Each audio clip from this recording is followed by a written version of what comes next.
Hey everyone, and welcome to This Explainer. Okay, let's just dive right in, shall we?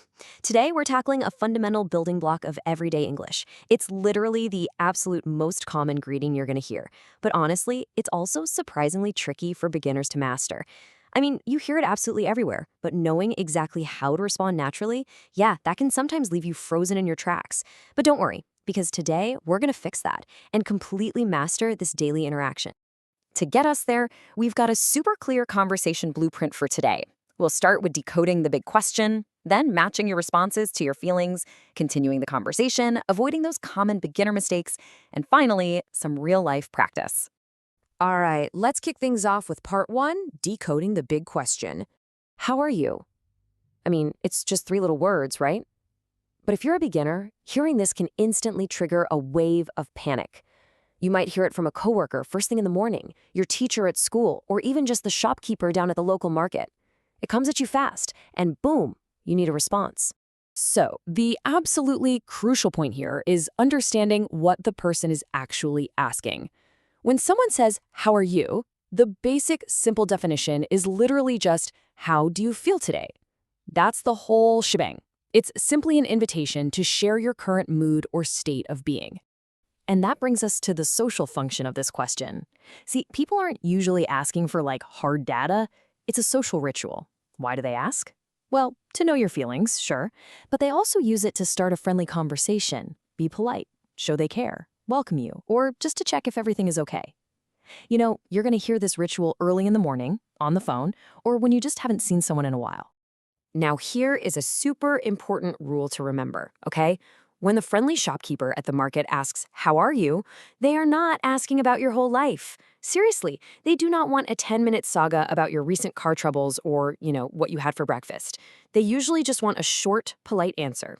Moving right along to section 2, matching responses to feelings. So, now that we know what the question actually means, how do we formulate a response? Well, the key here is that there is no single correct answer, because it all depends on your genuine feelings. When answering, your energy should totally match your words. If you're feeling positive, let your voice show it. If you're very happy, you could enthusiastically say, "I'm great," or "I'm wonderful." If you just feel healthy and everything's okay, which, let's be honest, is the most common state, you simply say, "I'm good, thanks," or "I'm fine." And if you're just feeling neutral, a steady, level, "not bad," or "I'm okay" is absolutely perfect.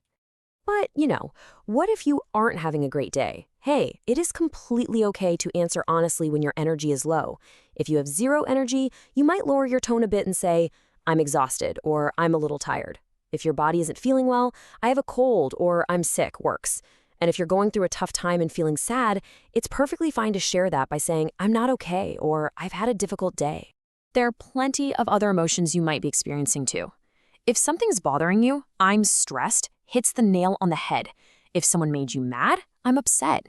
If something amazing is happening soon, crank up that energy and say, "I can't wait." But, and this is a big one, what if you just want to be quiet and you really don't want to talk at all? In that case, a short, polite, "I'm fine, thanks," is your best friend. It's polite and it helps you quickly move on to another topic without any fuss. All right, on to part 3, continuing the conversation. In everyday English, beginner conversations are kind of like a ping pong match. Think of it in these 3 super clear steps. Step 1, they ask you the question. Step 2, you answer honestly based on how you feel. And step 3, which is the absolute most crucial part to keep the dialogue moving naturally, you ask them back. You've got to return that ping pong ball. So, how do you pass the ball back? You use these specific, punchy phrases. After you give your short answer, you simply add, "How are you?" or "How about you?" For example, "I'm pretty good. How about you?" It's easy, it's polite, and it instantly keeps the conversation flowing without any awkward silences. Which brings us to section 4, avoiding common mistakes. Look, as you practice these beginner conversations, you're gonna make mistakes, and that is a perfectly normal part of learning. But let's fix the most common traps right now. A lot of beginners kind of mash their words together into this clunky sentence like, "I'm fine, and you?" Now, people will understand you, sure, but it doesn't sound very natural. Instead, try breaking it up into 2 distinct thoughts. "I'm fine. How about you?" That tiny little pause, it makes you sound so much more fluent. Another classic trap is a vocabulary mix-up. Never ever say, "I'm very exciting" when you're trying to describe your mood. The crucial rule is this: Excited is how you feel. Exciting is the thing that causes the feeling. So the football match is exciting, which makes you feel very excited. Makes sense, right? Sometimes beginners try to get creative and invent adverbs that just don't exist, ending up with things like, I am goodly. It's a fun mistake, but remember, when it comes to everyday English, simple is always best. Just say, I'm good. Finally, Section 5, Real Life Practice. Let's see how all these rules actually come alive across different daily scenarios. The context of where you are slightly shifts your tone. If a teacher asks how you are at school, a bright, respectful, I'm good, thank you, is perfect.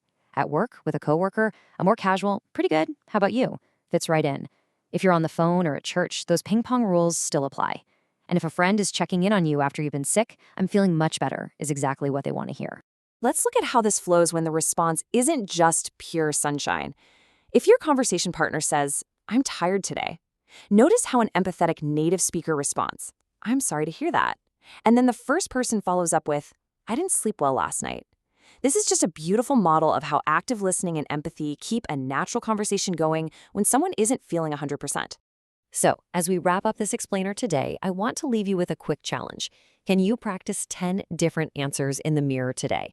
Imagine you're talking to a friend, then maybe a teacher, then a coworker. Speaking out loud is the absolute fastest way to build your confidence. You've got the blueprints, you know the words, and you know how to dodge those common mistakes. The only question left is, how excited are you for your next English conversation?